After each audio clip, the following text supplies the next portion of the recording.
जय हिंद साथियों। स्वागत है एक बार फिर से आपका एक नई वीडियो में। आज है इस सीरीज की तीसरी वीडियो। देखिए, अब तक जो 2 क्लास हुई है उसमें 126 क्वेश्चन कर चुके थे। इसके आगे देखेंगे और अगला चैप्टर, ठीक है। जैसे अगला चैप्टर रक्त का है तो ब्लड से जितने भी क्वेश्चन बने हैं आपके ग्रुप डी में उसको देख लेते हैं। जैसे हम पहला प्रश्न है, सामान्य मानव रक्त है। आरआरबी जेई का प्रश्न है। तो सामान्य मानव रक्त कैसा है? क्षारीय है, थोड़ा क्षारीय है। अगला है, रक्त का वह भाग है जिसमें 92% जल होता है और शेष 8% में प्रोटीन, खनिज, हार्मोन, एंजाइम तथा अन्य पदार्थ होते हैं। तो किसमें होता है? प्लाज्मा का वह भाग। क्या यहाँ पे आएगा? प्लाज्मा। अगला है, मानव शरीर की पल्स दर की जांच क्यों की जाती है? क्योंकि दिल की फंक्शनिंग जांचने के लिए। किसकी? दिल की फंक्शनिंग जांचने के लिए। अगला है, हीमोग्लोबिन में मौजूद प्रोटीन है। तो हीमोग्लोबिन में क्या मौजूद होता है? ग्लोब्यूलिन। क्या मौजूद होता है? ग्लोब्यूलिन। अगला है, रक्त में सफ़ेद रक्त कण शरीर को संक्रमण से बचाते हैं। सफ़ेद में जो सफ़ेद रक्त कण है शरीर को संक्रमण से बचाते हैं। देखिए, टीपीसी का प्रश्न है, अच्छा प्रश्न है। अगला है, मानव शरीर में मौजूद निम्नलिखित कोशिकाओं में से किसमें माइटोकॉन्ड्रिया नहीं पाया जाता है? तो लाल रक्त कोशिकाएं जो होती हैं आरबीसी। देखिए, टीपीसी का प्रश्न है, इसमें माइटोकॉन्ड्रिया नहीं पाई जाती हैं और 2016 का प्रश्न है। अगला प्रश्न है इसी में, आंतरिक गति निर्धारक मानव शरीर के निम्नलिखित अंगों में से कहाँ स्थित होता है? कहाँ पे? दिल में, हार्ट। अगला प्रश्न, रक्त समूह प्रणाली ए, बी और ओ खून ग्रुप प्रणाली का आविष्कार किसने किया था?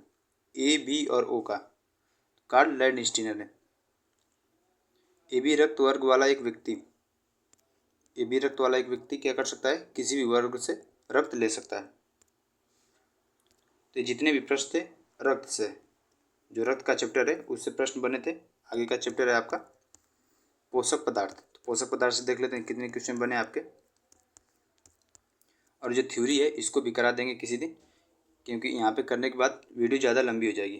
तो आप लोग सिर्फ क्वेश्चन को देखेंगे और इसी पैटर्न में फॉलो करेंगे कैसे क्वेश्चन एग्जाम में बन रहे हैं।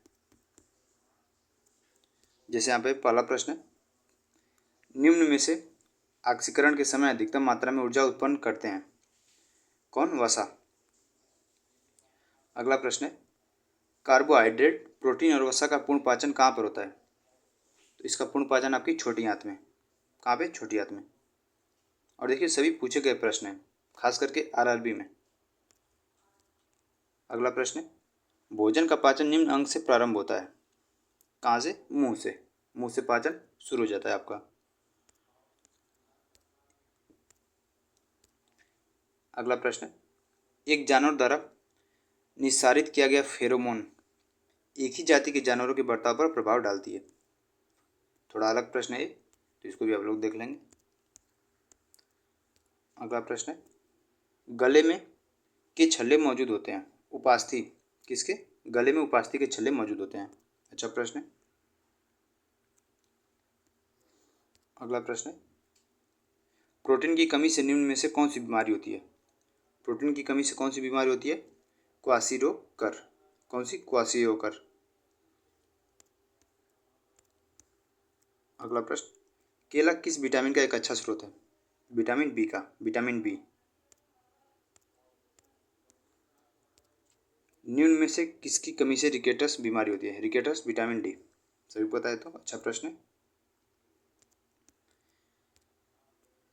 पेयजल आपूर्ति में कोलीफॉर्म की उपस्थिति का लक्षण है। तो मानव के अपशिष्ट से। मानव के अपशिष्ट से। मेटाबॉलिस संबंधित है। मेटाबॉलिस किससे संबंधित है? 1, 2 और 3 से। एक में शरीर में होने वाली सभी रासायनिक प्रक्रियाएं। दूसरा है सरल अणुओं से जटिल अणुओं का संश्लेषण। दूसरा भी है और तीसरा भी है उपचय और अपचय। मेटाबॉलिस तीनों संबंधित है। अगला है, निम्नलिखित में से कौन सा पाचन तंत्र का हिस्सा नहीं है? पाचन तंत्र का हिस्सा आपका है इसमें से हृदय नहीं है। पाचन तंत्र निम्नलिखित में से किसमें होमोडोट दांत पाए जाते हैं? होमोडोट दांत किसमें पाए जाते हैं? मछली में। मछली। अगला है डिओडेनम का भाग है। डिओडेनम छोटी आंत का भाग है। पाचन तंत्र में मौजूद रस गैस्ट्रिक जूस में शामिल होता है। क्या होता है? HCl। HCl शामिल होता है। हमारा दंतवल्क से बना होता है। हमारा दंतवल्क किससे बना होता है? कैल्शियम फास्फेट से। Calcium phosphate. देखिए ग्रुप डी का प्रश्न पूछा गया है NTPC में, ग्रुप डी में, दो बार ग्रुप डी में। इंसुलिन पाया जाता है। इंसुलिन कहाँ पाया जाता है? आपके डहेलिया की गांठदार मूलों में। अच्छा प्रश्न है। अवशोषित भोज्य पदार्थ के प्रोटोप्लाज्म में बदलने की प्रक्रिया क्या कहलाती है? एसिमिलेशन। क्या कहलाती है? एसिमिलेशन। पाचन में मदद करने के लिए शरीर में कौन सा एसिड प्रयोग किया जाता है? क्या प्रयोग करते हैं इसका? Hydrochloric acid. देखिए ग्रुप डी का प्रश्न है, पूछा गया है।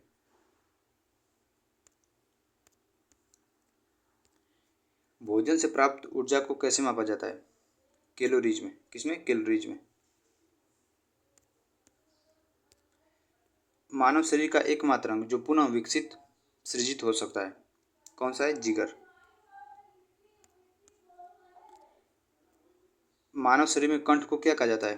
कंठ को वॉयस बॉक्स। क्या बोलते हैं? Voice box. एक वयस्क मनुष्य का पूरा पाचन तंत्र यानी मुंह से गुदा तक कितना लंबा होता है? 9 मीटर। कितना होता है? 9 मीटर।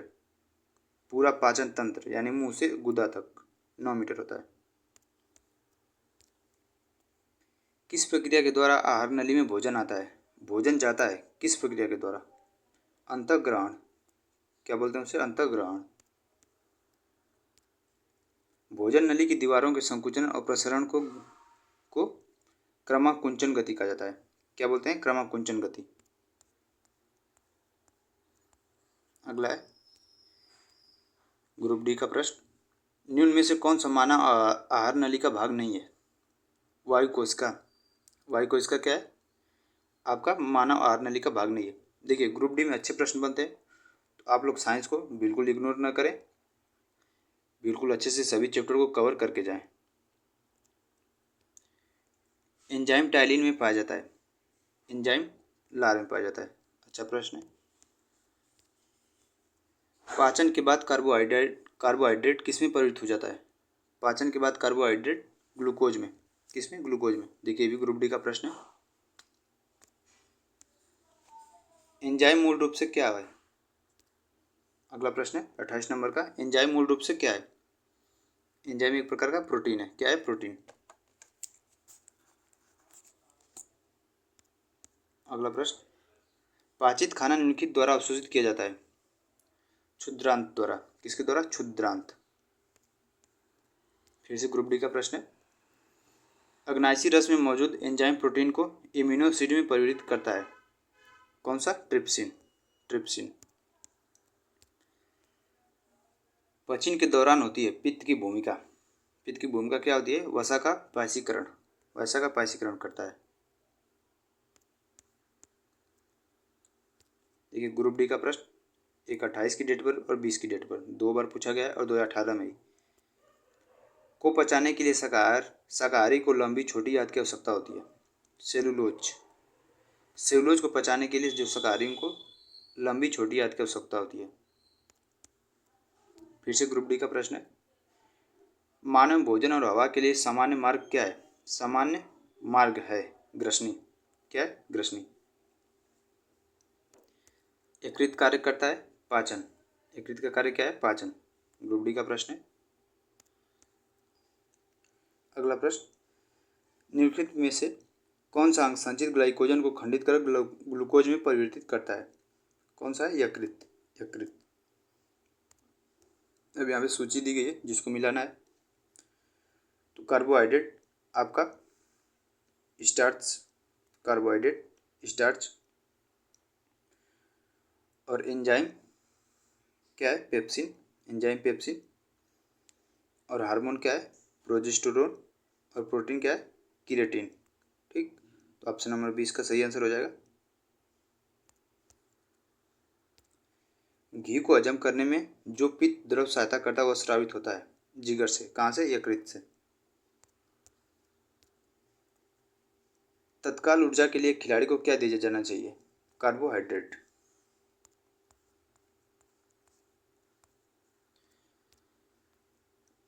जिन में से कौन है कार्बोहाइड्रेट नहीं देता? इनमें से कौन है जो कार्बोहाइड्रेट नहीं देता? पालक। पालक इनमें से कार्बोहाइड्रेट नहीं देता है। अगला प्रश्न, पेट में भोजन को पचाने के लिए निम्नलिखित में से किसकी आवश्यकता खास करके होती है? एंजाइम की। निम्नलिखित में से कौन सा मनुष्य के पाचन तंत्र का भाग है? अग्नाशय। अग्नाशय पाचन तंत्र का भाग है। किस पोषक तत्व का पाचन सर्वप्रथम मुंह से होता है? मुंह में होता है। कार्बोहाइड्रेट। कार्बोहाइड्रेट का पाचन मुंह से ही प्रारंभ हो जाता है। अगला प्रश्न, मनुष्य को रोटी चबाने पर मीठी क्यों लगती है? क्योंकि कार्बोहाइड्रेट शक्कर में परिवर्तित हो जाता है। मानव शरीर में आहार भोजन मुख्यतः में पचता है। कहाँ पे? छोटी आंत में। विटामिन सी का सबसे अच्छा स्रोत क्या है? नींबू। मनुष्य निम्न में से किस अंग के बिना भी कार्य कर सकता है? टांसिल। टांसिल के बिना भी कार्य कर सकता है। शरीर में लाइपेज का स्राव कहाँ होता है? लाइपेज का स्राव अग्नाशय से।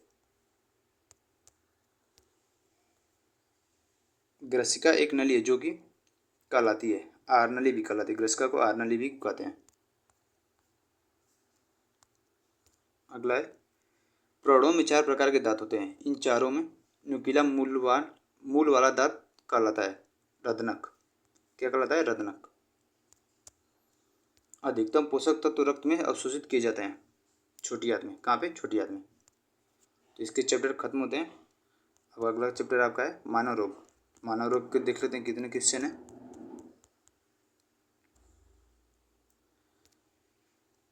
पहला प्रश्न है, मिठाइयों पर बैठी मक्खियों को दूर भगाकर एक लड़की मिठाई को खा लेती है। इस वजह से किस रोग का शिकार हुई है? किसका? हैजा का। मलेरिया परजीवी का प्राथमिक परपोषी है मादा एनाफिलीज। मादा एनाफिलीज। इनमें से कौन सी बीमारी सामान्यतः मच्छरों द्वारा फैलती है? मलेरिया। नेक्स्ट प्रश्न है, एड्स का विषाणु शरीर में को नष्ट कर देता है? प्रतिरक्षा तंत्र को। किसको? प्रतिरक्षा तंत्र। एड्स एक कौन संचारित जानलेवा बीमारी है? क्या है? एड्स। पीलिया किससे संबंधित है? किस रोग से? यकृत से। पीलिया किससे संबंधित रोग है? यकृत से। रक्त में यूरिक अम्ल की अधिकता का लक्षण है? गठिया। मनुष्य में रोग संचारित करने वाले कीटों को क्या कहते हैं? रोगाणुवाहक। रोगाणुवाहक। निम्नलिखित में से कौन खाद्य जनित रोग नहीं है? खाद्य जनित रोग नहीं है तो इसमें से इन्फ्लुएंजा जो कि खाद्य रोग जनित रोग नहीं है। मधुमेह सामान्यतः किसका परिणाम है? मधुमेह कम इंसुलिन स्राव का। जल से भय किस रोग का लक्षण है? रेबीज। डेंगू बुखार एक मच्छर जनित उष्णकटिबंधीय रोग है जो डेंगू विषाणु से होता है। उसे क्या कहते हैं? इसे क्या कहा जाता है? हड्डी तोड़ बुखार। इसे हड्डी तोड़ बुखार भी कहते हैं। निम्नलिखित में कौन सा नेत्र रोग नहीं है? गेगा। गेगा नेत्र रोग नहीं है। कुत्ते के काटने से कौन सी बीमारी होती है? रेबीज। मनुष्यों के लिए एलर्जी जांच रक्त परीक्षण में क्या शामिल नहीं होता है? इलिसा। इलिसा। मनुष्यों के लिए एलर्जी जांच रक्त परीक्षण में इलिसा शामिल नहीं है। भ्रूण के मस्तिष्क को नुकसान पहुंचाने वाला जीका वायरस द्वारा वहन होता है। किसके द्वारा? मच्छरों के द्वारा वहन होता है। नेक्स्ट प्रश्न, मच्छरों की एक विशेष जाति के काटने के कारण मलेरिया के संचारण की खोज किए जाने हेतु निम्नलिखित में से किसने नोबेल प्राइज प्राप्त किया है? रोनाल्ड रॉस ने। कॉन्टैक्ट लेंस सामान्य रूप से किससे बनते हैं? हाइड्रोजेल से कॉन्टैक्ट लेंस। कुष्ठ रोग को हैंसेन रोग नाम से भी जाना जाता है। कुष्ठ रोग को एक जीवाणु संबंधी रोग है। उपदंश उपदंश का एक जीवाणु संबंधी रोग है। विश्व एड्स दिवस हर साल कब मनाया जाता है? 1 दिसंबर को विश्व एड्स दिवस। मवेशियों में मुख और पैरों के रोग किसके कारण होते हैं? मवेशियों में मुख और पैरों के रोग किसके कारण होते हैं? विषाणु। किसके द्वारा? विषाणु के द्वारा। सिरोसिस रोग शरीर के किस अंग को प्रभावित करता है? जिगर को। स्लीप एपनिया सोते समय खर्राटे मारना। Sleep apnoea. जब मानव शरीर का तापमान सामान्य शारीरिक तापमान से लगभग 2 से 3.5 फ़ारेनहाइट कम हो जाता है तो इस स्थिति को कैसे माना जाता है? हाइपोथर्मिया। क्या माना जाता है? हाइपोथर्मिया। तो ये चैप्टर भी आपका समाप्त होता है। टोटल 2 चैप्टर देखें जिसमें कि पहले में 50 प्रश्न और दूसरे में 25 प्रश्न।